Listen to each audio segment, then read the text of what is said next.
Mr. President, from the first day of the war in Gaza, Israel has been clear before this Council about its goals. We had two goals: every hostage home, Hamas disarmed. With the return of Ran Gvili, I can finally say that the first goal has been achieved. Every hostage been brought home. What many believed was impossible is now a fact. We said we would bring them home, all of them, no matter how long it took. Now, for the first time since 2014, there is not a single Israeli hostage held in Gaza. This achievement was secured by the brave soldiers of the Israeli Defense Forces, young men and women who stepped forward with incredible determination, resolve, and courage. They defended our people. They brought our hostages home. They did so under fire, under pressure, and under relentless scrutiny, including from within this very chamber. Israel owes them a profound debt. The world owes them one as well.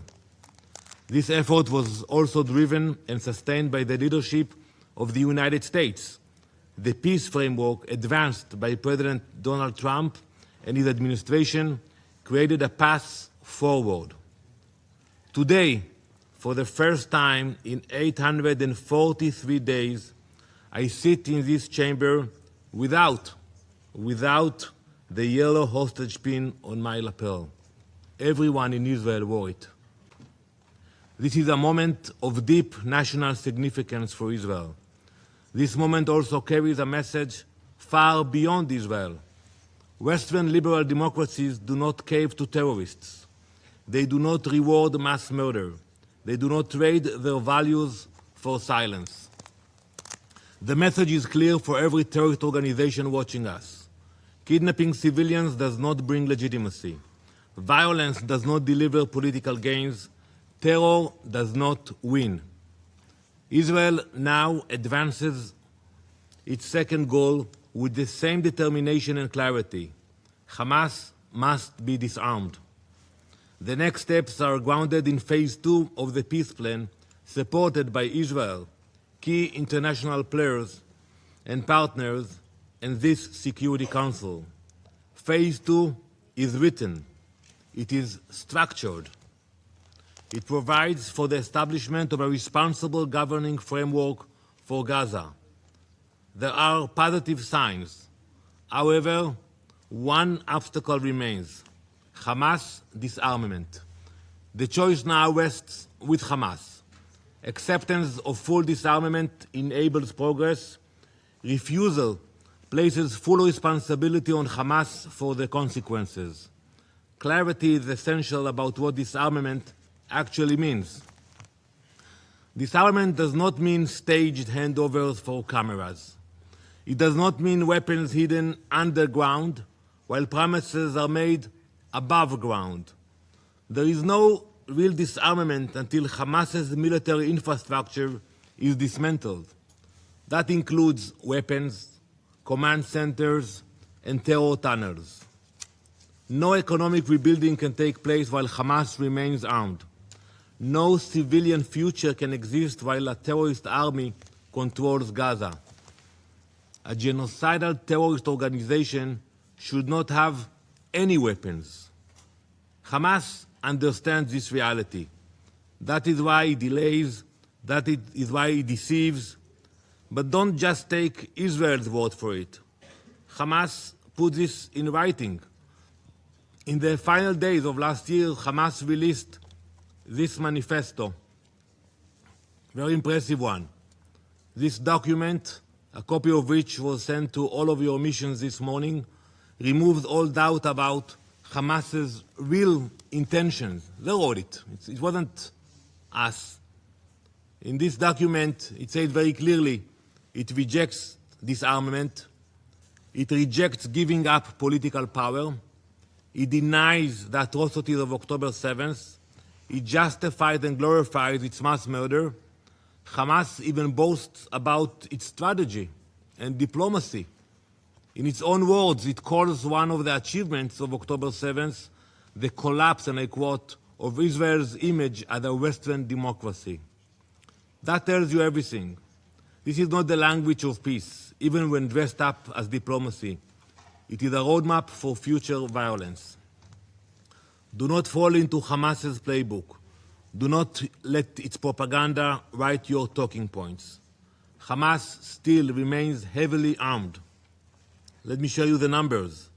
It still holds thousands of rockets, anti-tank missiles, and tens of thousands of Kalashnikov rifles.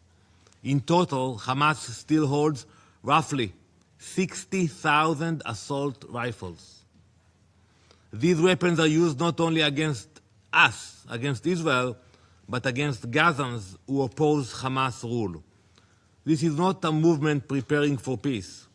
This is a terrorist army preparing for its next war. Israel has fully implemented phase 1 of the agreement.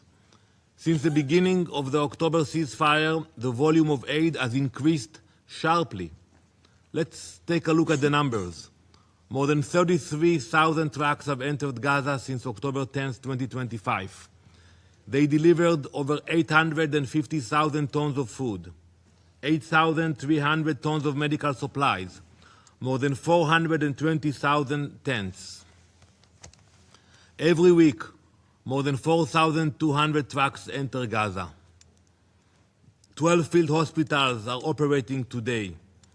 Israel does not limit UN assistance and has invited agencies to increase daily deliveries. Israel has opened all major crossings into Gaza and earlier this week announced the reopening of the Rafah crossing. Aid is flowing, coordination continues. Mr. President, while attention remains fixed on Gaza, another crisis demands urgency. Iran. The Ayatollah regime is brutally repressing and murdering its own people. Behind 20 days of internet and telephone shutdowns and blackouts, civilians demanding freedom are executed, arrested, and silenced. Reports now indicate fatalities exceeding 30,000. That number should shock this council. Imagine for 1 minute a Middle East without this regime. Think about it for 1 minute. Billions of dollars would no longer be spent funding terror. Lebanon can regain its sovereignty finally from the claws of Iranian-backed Hezbollah.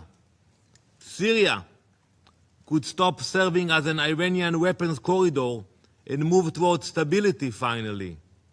Palestinians in Gaza and Judea and Samaria could focus on improving their lives instead of being trapped by armed radicals. The problem is not the people of the region. The problem is the regimes and militias that profit from chaos.